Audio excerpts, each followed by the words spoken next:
So hello guys, welcome back to my channel. It's your boy Mathew Javier. And now for today's vlog, we're going to do a chapter 1 tutorial about CCNA1. So first of all, what is chapter 1? So chapter 1 is composed of exploring the network. So our first we're going to tackle is about globally connected. So why we are globally connected? Because networking today, that network is in our daily lives, that y- whenever you go, there is internet, there is what you call internet services that you are within, there is wi-fi, there is data, and there are, so we can compare that technology then and now. That technology back then was a not good, but now is, we are so advanced, we can communicate with our loved ones through internet, through messaging, just like messenger, using the app messenger, facebook, etc., and so on and so forth. So network supports the way we learn, and it supports the way we communicate to others, as just I say earlier, that it can connect people globally. So also network support why we play. Why the network supports why we play? The internet is used for traditional forms of entertainment, that we are listening to recordings, artists, free view or view of motions, to read entire books and download material for future offline access. Live sporting events, concerts, and can be experienced as they are happening, or recorded also, viewed on demand. So network enable to create a new form of entertainment, such as online games, just like Dota, Mobile Legends, and other games. So players participates in any kind of online competition that game designers can imagine. We compete with friends and foes around the world as if we are all in the same room. So the next one is researching the network collaboration tools. So providing resources in a network. Networks has or have many sizes. First is a small home network. Small home networks connect a few computers to each other in the internet. So it's just like a PC in your room. And small office or home networks, uh, or SOHO network, enables computer within a home office of a remote office to connect, to cooperate, and network or access centralized shared resources. The next one is medium to large networks.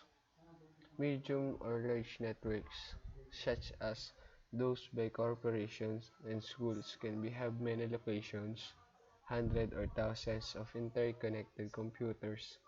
So the next one is the worldwide networks. That networks that connects hundreds of millions of wide computers worldwide. So the next one is that LANs, WANs, and internet. So LAN 1 in the internet, there are network components and end devices. The what is an end devices? It is a device that people are most familiar with, are called end devices. And an end device is either the source or destination of a message that will be transmitted over a network, as shown in the animation of the figure that we're going to show you earlier. So that is all for end devices. The next one is intermediary devices. And intermediary devices are the connect the individual end devices to the network and can connect multiple individual networks to form an internetwork. These intermediary devices provide connectivity and ensure that data flows access the internet. There is network media, network presentations, topology and diagrams.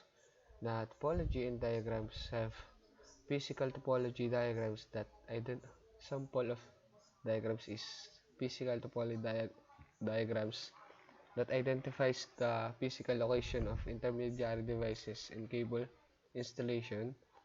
Next one is logical topology diagrams that identifies ports and addressing scheme. So the next one is the network as a platform. The network as a platform is converged network and reliable network. First, the converged network. These traditional separate networks, they are converged uh, because today we separate data, telephone, and video networks are converging.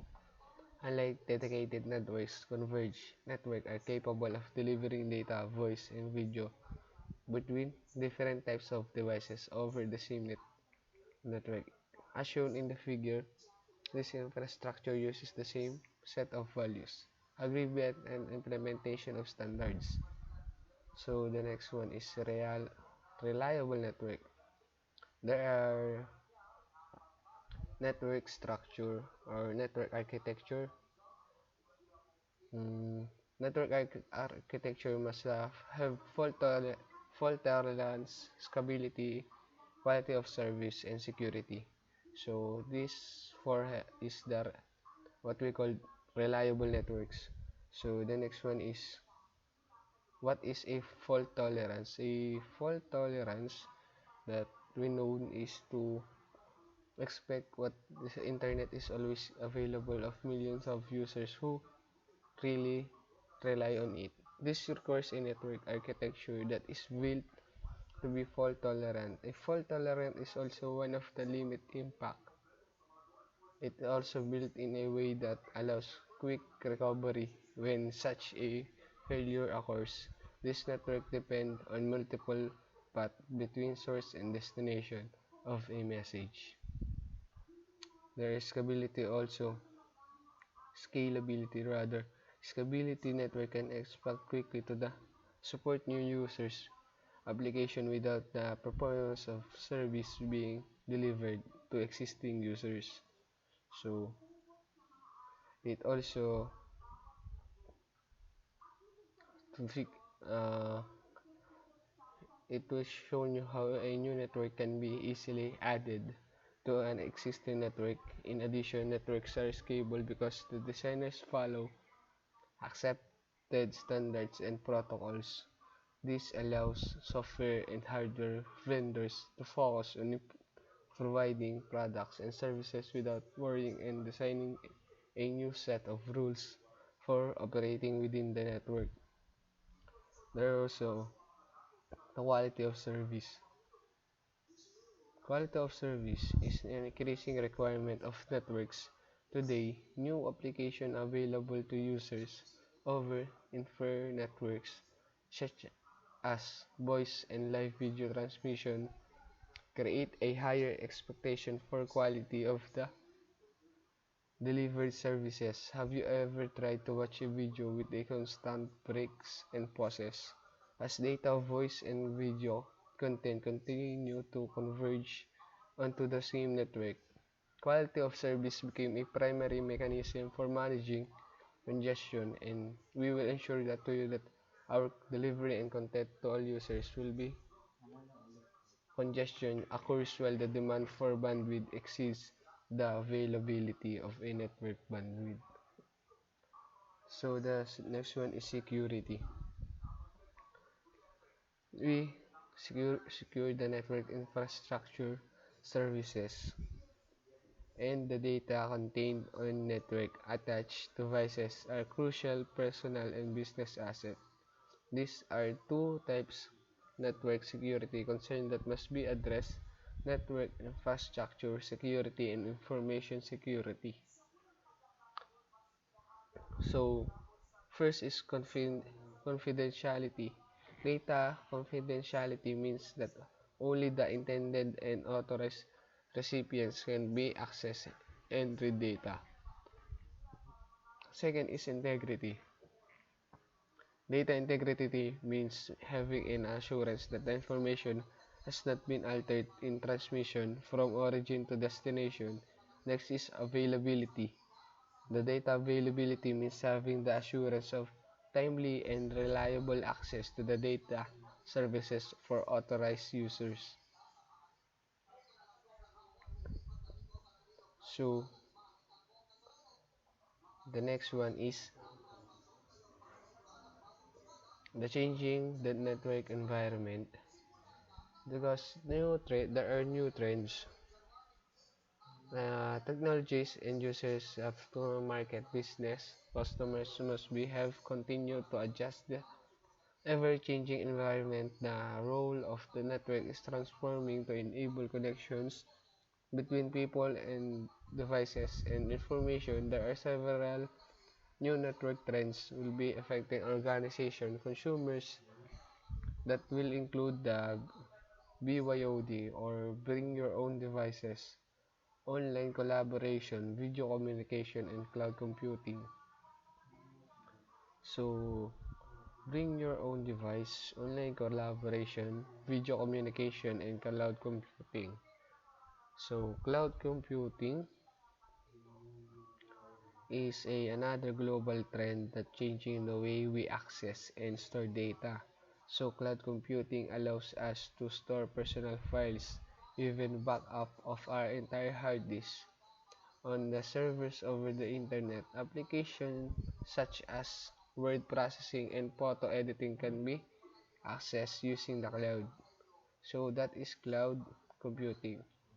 So that is all for our chapter 1, and the summary for it will be on our next video. And hope this tutorial will help you to know more better about chapter 1, exploring the network. So again, I'm your Mathew Javier, student of Batangas State University, and that is all, and thank you.